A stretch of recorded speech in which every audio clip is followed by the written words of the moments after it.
Professor Dwana Waugh, and I am a history professor here at Briar College. And it is my privilege to talk with you today on a class that I teach, the 20th Century Black Freedom Struggle.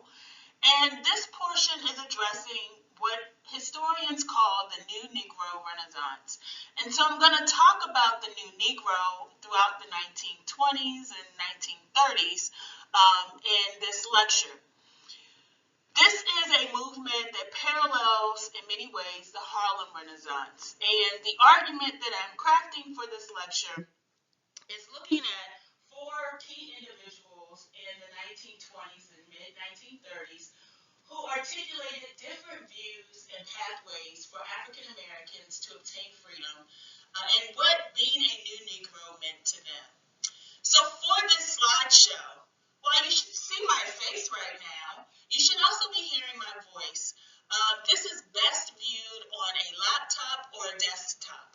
And while you have about 50 minutes for this lecture, you could also go at your own pace at a later time if you have access to this, or you could speed through, if you want to savor my voice in chunks, or if you'd rather listen to me waxing poetic in a faster pace. That is your option as you progress in each slide. Please take notes of the things that are mentioned and just take note of any observations that are provoked as I talk about this new Negro. And ultimately, I want you to consider the question, which figure do you most agree with and why? Considering Black life before 1920. This slideshow is approximately 47 to 49 minutes long. I hope you enjoy. So, here's what I want you to consider as you look through these slides is framing questions for this discussion on the New Negro. One, how did the federal government respond to Black leaders? And two, how did Black leaders embody the New Negro? Now, we concluded discussing World War I with this cartoon, so it should be a familiar image.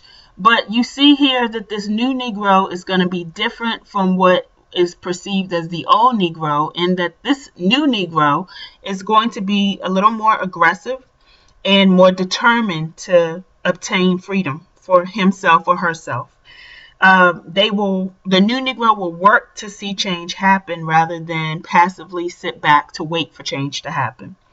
Now, the individuals that we will see throughout this lecture will engage with this idea of the new Negro in some way.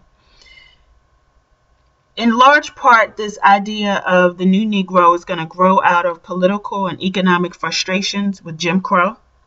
As I mentioned, lynching spiked at the end of World War I with a large number of African American veterans who were lynched in uniform.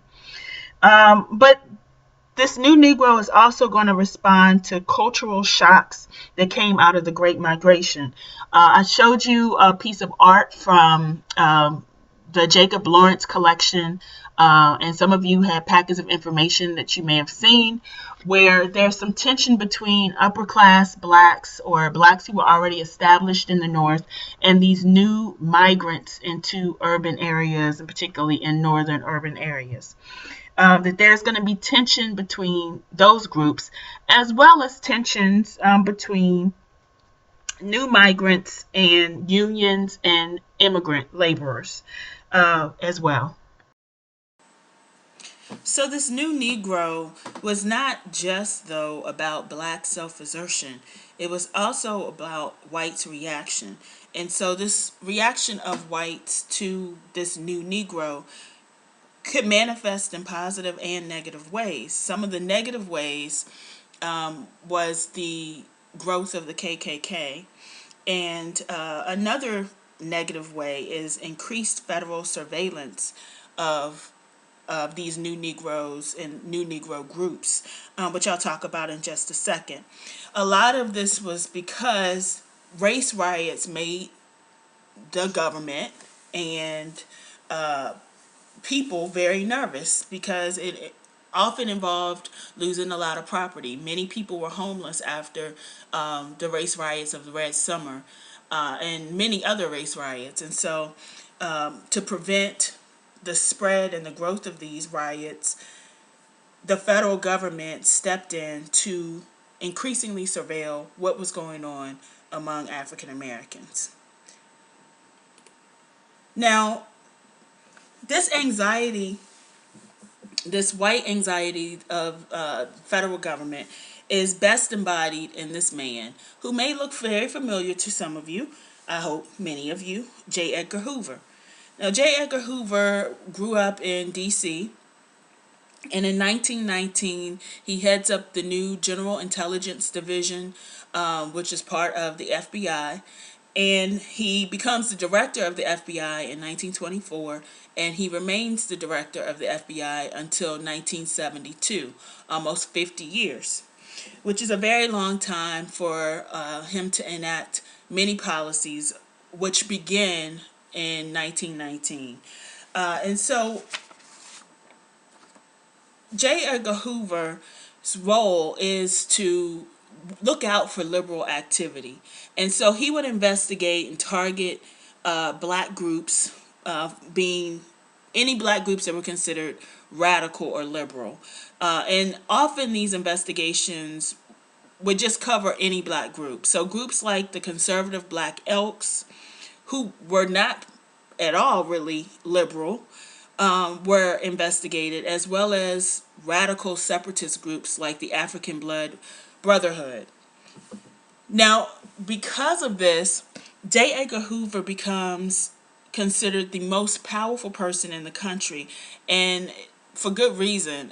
He wielded a lot of power, and particularly this power gets solidified in the 50s and 60s, and he creates organizations that really limit a lot of the growth for civil rights groups. So why does Hoover's foundational role, his role in the FBI, matter? Well, for two reasons. One, his racial worldview or point of view shapes his beliefs about African Americans. As I said, he was born and raised in Washington, D.C., and D.C. has seen, just like other parts of the nation, race riots. And because Hoover lived in D.C., he considered that the cause really lay, as he said, quote, the numerous assaults committed by Negroes against white women, unquote. So this idea that these assaults and these riots are really the fault of African Americans who are pursuing and trying to target white women. It's also important because under Hoover, federal surveillance of African Americans really start to begin during this time period. So probably most well known, Hoover does a lot of surveillance of Dr. Martin Luther King, and records, taps his phones and taps the phones of other black leaders. And so this is really the beginning of surveillance of African American groups.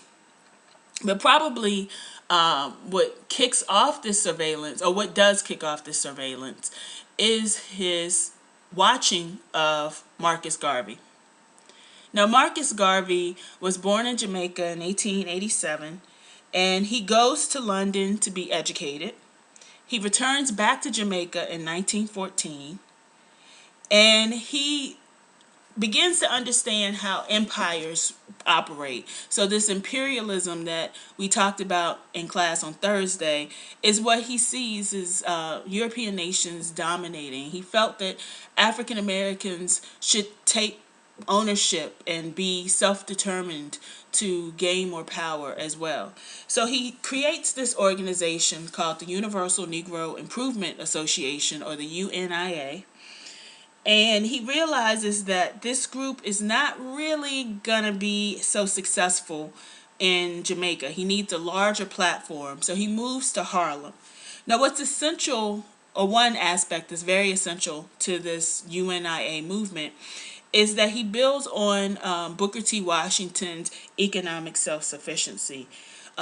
Just like Booker T. Washington, Marcus Garvey believes that black people will be best self-sufficient when they're able to control their own labor. If they focus on economics first, then they don't have to lean to whites or other groups in order to be successful. So part of Garvey's UNIA movement was this Negro World, which was a newspaper journal that served as the mouthpiece for his nationalist philosophy, where he promoted racial pride and racial unity. Now, Garvey claimed to have up to 6 million followers. Now, probably the best estimates are around 500,000, so 500,000 versus the 6 million. But in any case, there were large numbers of African Americans that supported the UNIA.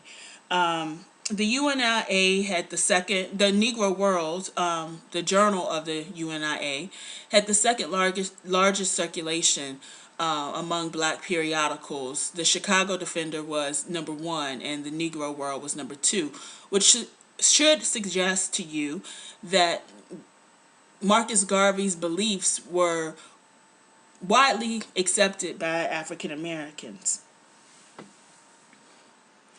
Now, Marcus Garvey, seen here, was really ostentatious, very showy. He believed in huge, big displays. He would ride down through the center of Harlem, organized parades. He would have members of the UNIA dressed up in uniforms.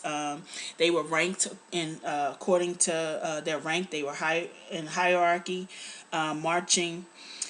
And this looked very appealing to many African Americans. But the idea was to instill this sense of racial pride to many black people who were moving to Harlem, who were struggling with city life.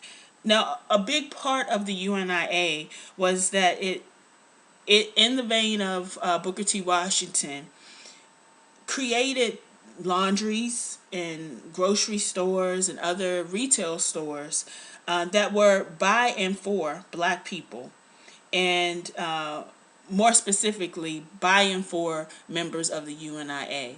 So if you became a member of the UNIA, you could do your laundry, you could buy your groceries, you could shop at all black stores, black-owned stores, and not have to face the segregation or oppression that you might face if you shopped at a white store. And so the UNIA really gave blacks, particularly a lot of blacks who were moving to New York and with the Great Migration, a sense of hope, and through this sense of racial solidarity. You had a safe place where you could not be ripped off by whites in stores that frequently happen in different stores, where you might be overcharged for something, or you might not be able to try on certain items, certain clothes, or touch certain hats, or touch certain things, but you had to purchase it without sight unseen, in a way. But in these stores, you could be treated with respect, and so you were part of something that was bigger than yourself. Now, Garvey built all of this on this, built this sense, this UNIA, on this new Negro sense, this growing sense and growing desire to be self-determined. He realized through his own travels and own experiences that there were oppressed people around the world, and this is especially noted after World War I. So Garvey pins this idea of this Back to Africa movement, and it's really black nationalism at its heart. Now, I'll talk about it a little bit later, that this Back to Africa, or this idea of blacks going back to Africa, is nothing new. This is something that has been around for a while among the nation, among Americans, in many different veins. But Garvey's Back to Africa movement called for self-determination and called for blacks to return to Africa to build their own country. Now, he first tries to get permission to set up a colony in Africa, and he targets Liberia, which was one of the early colonies set aside for American blacks to go to in the 19th century. But he's denied permission. So he gets very upset that he's denied being able to go to fund a colony and create a colony in Liberia. And so he creates this quasi-military group that is designed to kick whites out of Africa. And so his intent is to travel there anyway, to Liberia anyway, and kick whites out of the area and bring in African Americans to populate the colony. He declares himself the provisional president of the new empire of Africa that, I might just add, does not quite yet exist. So this should give you ideas of his delusions of grandeur. And he even named people who would be royalty, members of the royal party, who would rule with him. So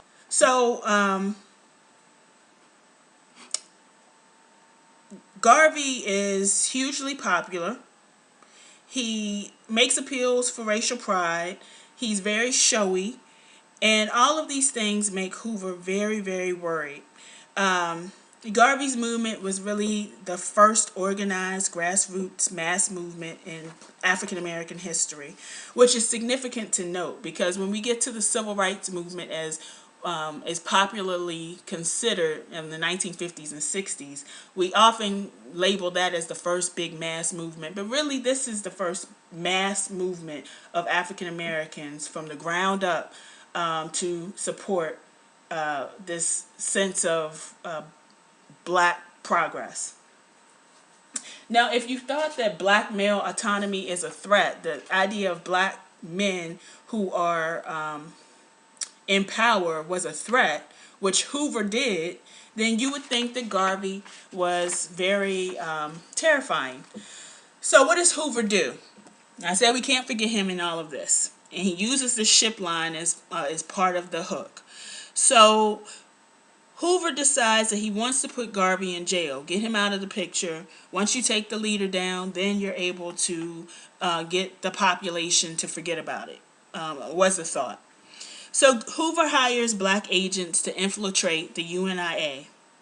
And they were pretty unsuccessful because they reported things back like, oh, we drank tea. Oh, we had some great pie. So they didn't really give Hoover the information that he hoped to find to bring Garvey down. But he is successful when he finds out that when Garvey was mailing out letters to get money for these ships, mail fraud was committed.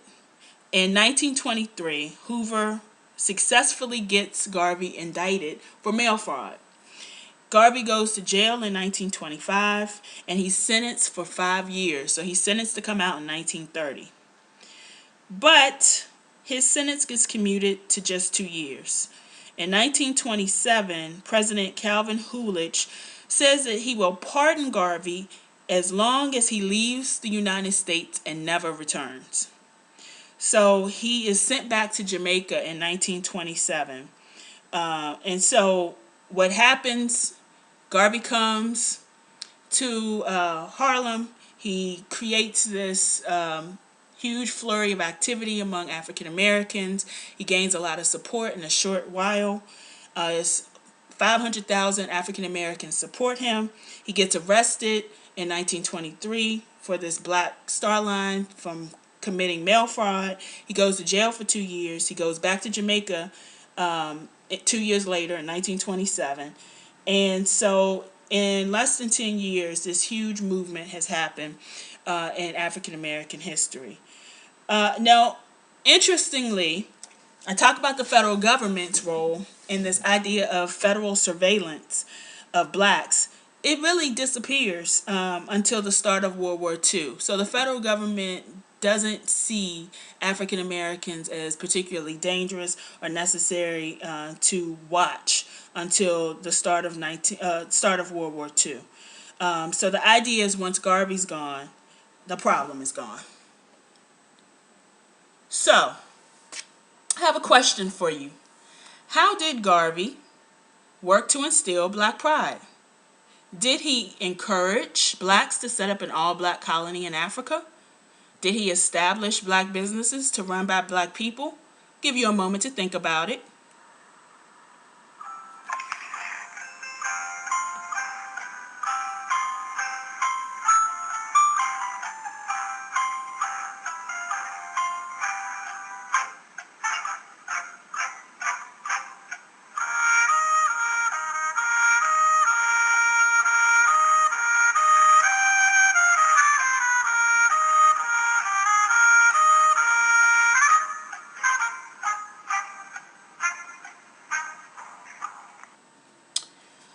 If you said none of the above, then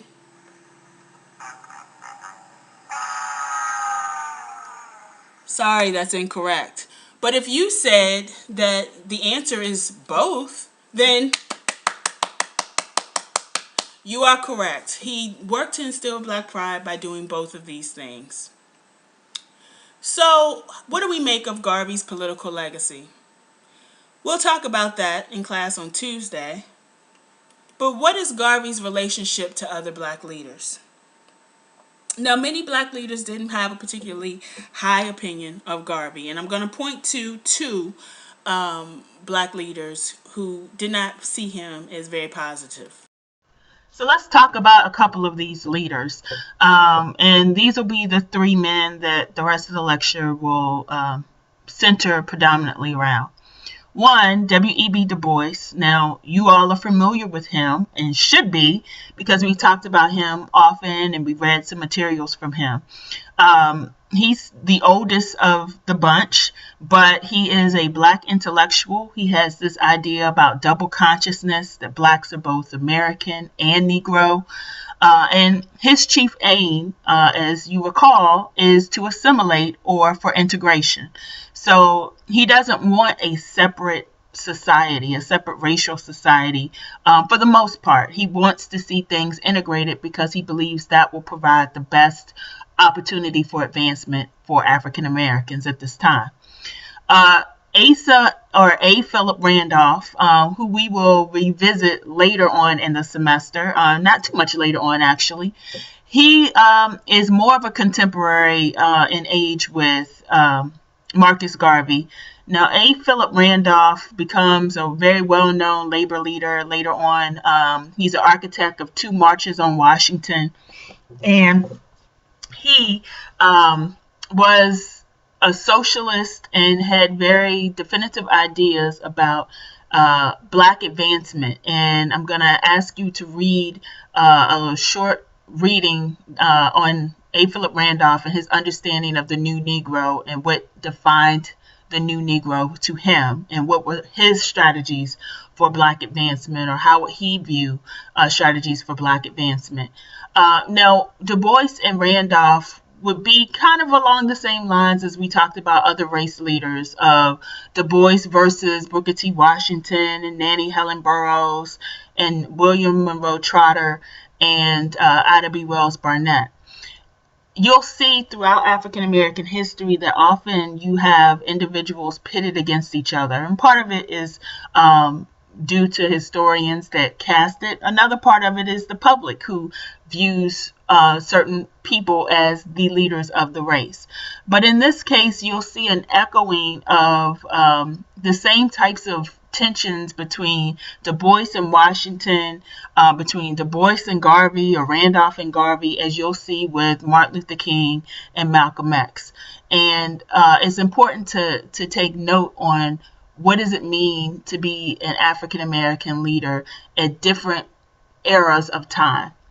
Now, the third person is debatable whether you would call him a leader or not. He becomes a religious figure, and I'll discuss him more at length toward the end of the lecture. Now, he is a little bit older than Randolph and Garvey, and a little bit younger than Du Bois, but he has very interesting strategies that may align more so with Du Bois, as you'll see. But what I'd like you to consider moving forward is, what is the role of black leadership during this Jim Crow period in the 19 teens, 20s, and 1930s? One was W.E.B. Du Bois, and the other was A. Philip Randolph, which you should be reading about, who you should be reading about in your textbook, and we'll talk about in the coming few classes. But Du Bois said, and I'll quote him, he said that he offered to give information to Hoover, who was trying to get Garvey arrested. He actually worked with the FBI and worked with Hoover by quoting, he said, quote, Garvey was a little fat black man, ugly but with intelligent eyes and a big head. And to Du Bois, he was considered the most dangerous enemy of the Negro race in America and the world, either a lunatic or a traitor. Now think about that quotation, to be labeling Garvey as the most dangerous enemy. I mean, this is even above the KKK, and what is meant by that, and why Du Bois would make such a statement. A. Philip Randolph was known to be pretty blunt, and he was one of the most powerful labor leaders, or the most powerful labor leaders at this time. And he called Garvey the supreme Negro Jamaican jackass, or a monumental monkey, who is also an unquestionable fool and ignoramus. So why did these two men have such anger towards Garvey? Well, part of it was likely jealousy. Du Bois had been struggling his whole entire adult life to build the kind of movement that Garvey just showed up and got within 3 to 4 years. Du Bois can't command the same type of audience that Garvey did. He's more standoffish and more intellectual. Neither could Randolph, who also tried to build a large group of people to be supportive. So part of it is just, haters are going to hate. But there are other things at play too. One is an awareness that Garvey's agenda had limitations. How was this Back to Africa movement really going to happen? I mean, how are you really going to get African Americans to travel across the sea in a boat, kind of a reverse slave trade? Was it even going to be possible? Are you just pumping up African Americans for a dream that's impossible? And that was another big reason that Du Bois and Randolph opposed Garvey's strategies. Now, as I said earlier, there have been many Back to Africa movements for well over 100 years by this point, by the 1920s. In the 1820s, 30s, 40s, there was a movement called the American Colonization Society, which created Liberia in Africa as a colony where Liberia, where African Americans could go, if they could sign up to go and create their own colony. A number of African Americans journeyed to Liberia during the early to mid 19th century, led in part by white abolitionists who thought that was the best hope for African Americans to achieve freedom. And a lot of enslaved African Americans to achieve freedom.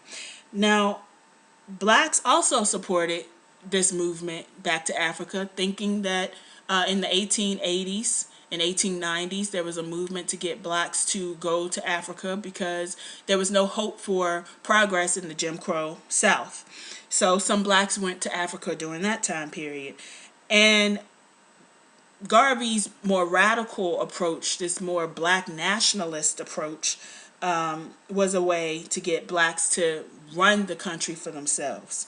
But none of these strategies were ever really effective or really logically feasible. And so this is what leaders like Du Bois and Randolph thought, that Garvey was just selling people a bill of goods. So I want to be really clear about Marcus Garvey. Now, I've talked about this concept before of self-help. Marcus Garvey was a key adherent to this concept of self-help. He was, as I mentioned, Booker T. Washington protege. So his idea didn't rely on whites in order to make change occur. He felt that it was possible to cooperate with whites when and if possible. And so one of the things that happened in June of 1922 was that Marcus Garvey met with a leader of the KKK, which was pretty shocking. And W.E.B. Du Bois and A. Philip Randolph both attacked Garvey for doing so. And it kicked off what became known as the Garvey Must Go campaign. And one of the things that Marcus Garvey said was, quote, "This is a white man's country. He found it, he conquered it, and we can't blame him if he wants to keep it," unquote.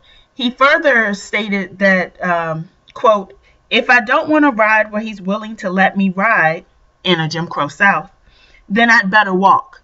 In other words, he's saying that if he didn't want to follow Jim Crow laws, if any African American didn't want to follow Jim Crow laws, don't get upset about it, just leave. And for some black leaders like Du Bois and Randolph, that seemed like an impossible choice to give African Americans. And so what you see here to the left is A. Philip Randolph's journal, The Messenger, where he criticizes Garvey. He has Garvey drawn as a jackass. You can see in the top left corner, there's this shadowy figure, kind of a devilish figure that is hovering over Garvey. Garvey still has the light shining on him with this graduation cap on to symbolize that he's supposed to be providing knowledge for the audience of African Americans. But he's saying here, you niggers haven't got a thing. If I were dependent on you for my transportation, I would have never gotten here. The white men are the people to love. They have everything. Through their locomotive, I am here. If they treat you mean, love them more. They are your superior. If you were rich, you wouldn't like to associate with people lower than you are. Of course not.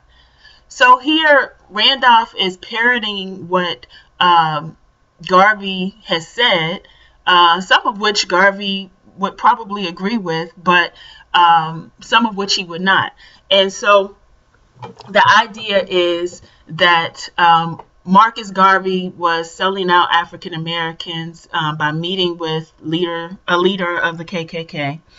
And Randolph called him a fool, a traitor, and questioned whether he was a spy for the white man.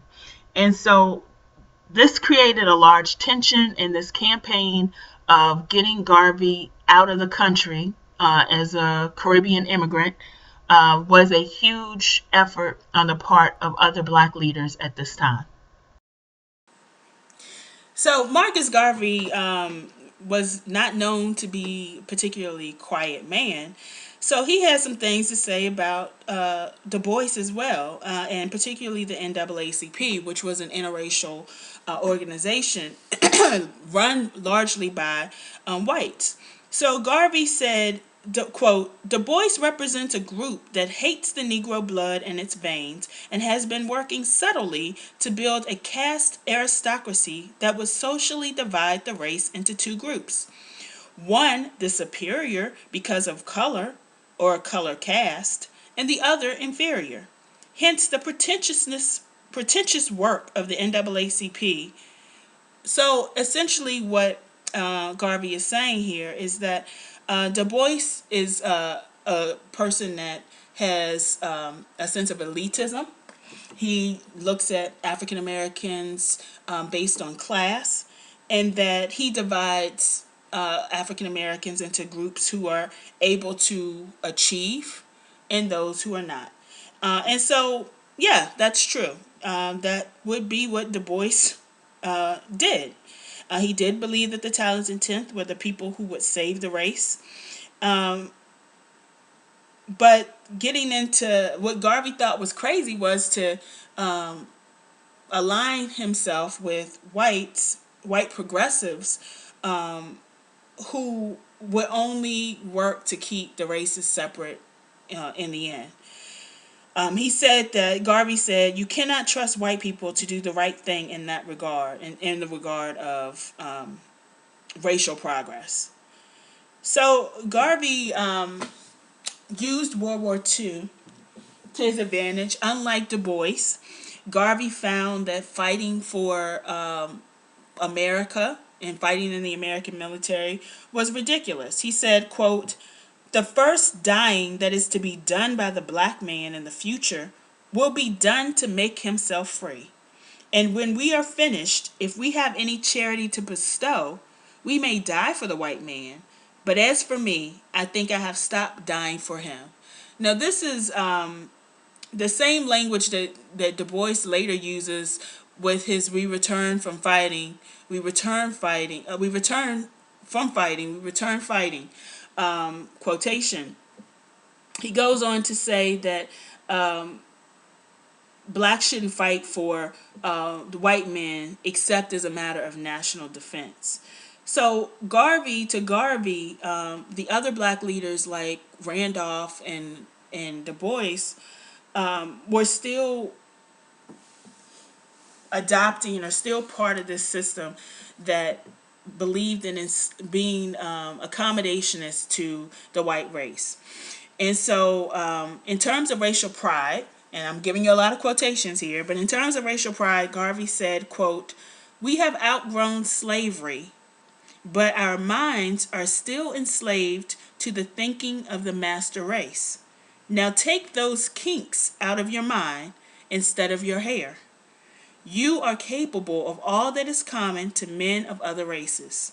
We have a beautiful history, and we shall create another one in the future. The faith we have is the faith that we will ultimately take back to that ancient place, that ancient position that we once occupied when Ethiopia was in her glory." So for Garvey, you can't trust whites, you can't fight for whites, and you need to recognize the glory of your own past. And that sentiment is going to really be part of this Harlem Renaissance, this cultural explosion that we'll talk about this week. Now, it wasn't just Du Bois, and it wasn't just Randolph, and it wasn't just Garvey that were considered race leaders. Father Divine was another race leader, considered a race leader or a leader of African Americans. And you can see him pictured. He was relatively, well, he was very short, as you can see in this picture. And he had a movement called the Peace Mission Movement. And the title alone should suggest it's not an anti any movement. It's supposed to be a peaceful mission, a peaceful movement, a mission that had a higher calling. Unlike the UNIA, which was male-led and all black, the Peace Mission movement relied on women, which Father Divine called his angels, or who he called his angels. And it was interracial by nature. Now, Father Divine was also, like the UNIA, representative of black assertiveness, black autonomy, black control. He represented that just like Marcus Garvey did. And both movements supported this idea of black self-help. But I want to talk about Father Divine preached that African Americans and whites and other racial groups could find heaven here on earth. It wasn't something that would only have to be delayed gratification and only seen through death. Now, Father Divine was very charismatic, and he believed in having this interracial paradise on earth. As a result, there were 150 peace missions established all over the United States. A quarter of them were in New York. Many of them, where he lived, was in Long Island, New York, and there were a number in Harlem as well. And he really thought that he was the embodiment of Christ's second coming. He was the second coming of Christ. Now, this picture, he had a very murky past. He grew up somewhere in rural Georgia. There's not many records of him. And he was a roaming, traveling, itinerant preacher until he came to New York and found great success with this peace mission movement. And in this photo, you might imagine the danger that comes from seeing him pictured with a white woman. And this white woman in this picture is his wife, who was significantly younger, decades younger than he was. But he lived in a very large mansion, often funded by white supporters. A lot of property was purchased with the support of whites. And in his home, he lived with many other white women. And this created a sense of panic, particularly among federal agents and federal organizations such as the court system that saw this as being something that should not be done. And so he was arrested in the early 1930s and was sentenced to 1 year in jail by a judge who deemed his interracial message as threatening to American culture. And coincidentally, three days after he made this ruling, this judge dropped dead. And just as a sign of how big that Father Divine thought of himself, he was quoted as saying, after he being told that the judge died 3 days after him being sentenced to 1 year in jail, that I hated to do it. So he had this very big personality. And he really believed in this idea of having to minister to the whole person, feeding people physically and spiritually. And this idea of working interracially was a key component of these peace mission movements. Now, Father Divine, the beliefs of this peace mission movement were three essential components, as you can see on the screen. One was a belief in interracial living. The other was strict celibacy. And the last was these communal feasts, these all-day communal feasts on Sundays.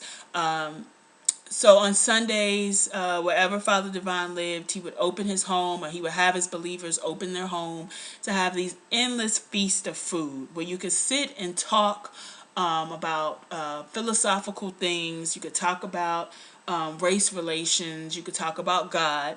And it was like going to Big Mama's house on a Sunday, where you would have, ham, all the ham you wanted, all the chicken you wanted, all the macaroni and cheese and mashed potatoes and bread, and on and on and on and on.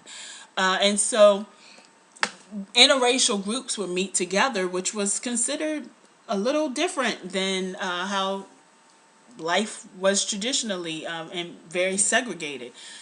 To that end, Father Divine promoted this interracial living. So black men with white working along white women, and white men working along with black women. There was also this idea of strict celibacy. So this notion that you are celibate. And interestingly, Marcus Garvey found that the interracial living and the strict celibacy, these two beliefs in particular of Father Divine, were going to be leading to racial suicide. Because if you're marrying or having children with people who are not black, then you are diluting the black race, and ultimately the black race will no longer exist. And so that was Marcus Garvey's problem with the peace mission movement. Now, blacks supported Garvey and Father Divine. Now, they had different approaches, and sure, both believed in black self-help, but there are different strategies for how blacks will have progress. So how could it be possible that blacks would support both of these men?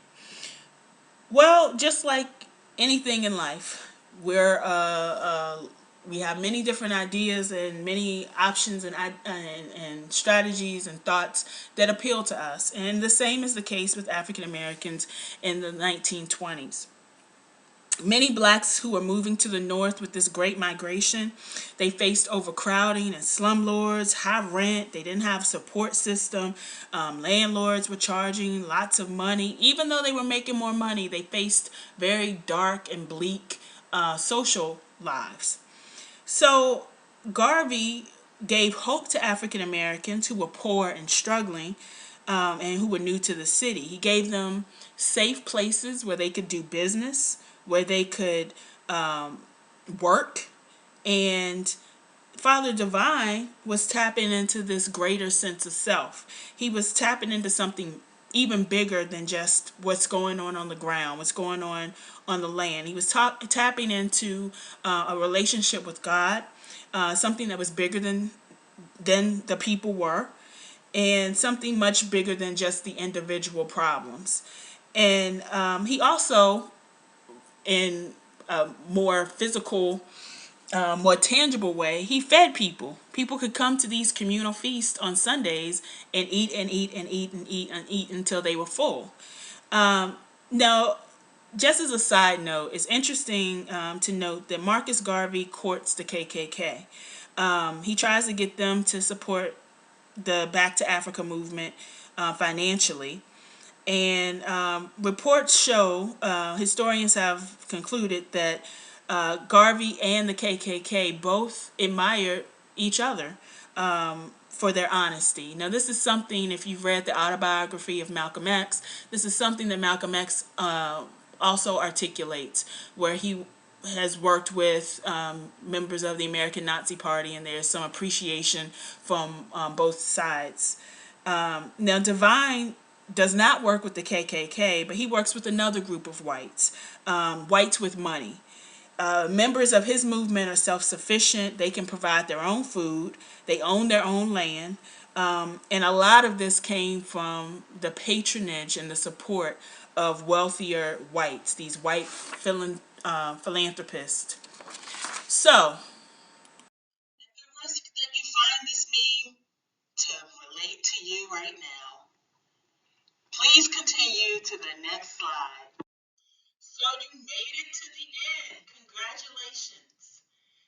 So in addition to the two framing questions that I started this lecture about, I have three things that I want you to consider about the new Negro.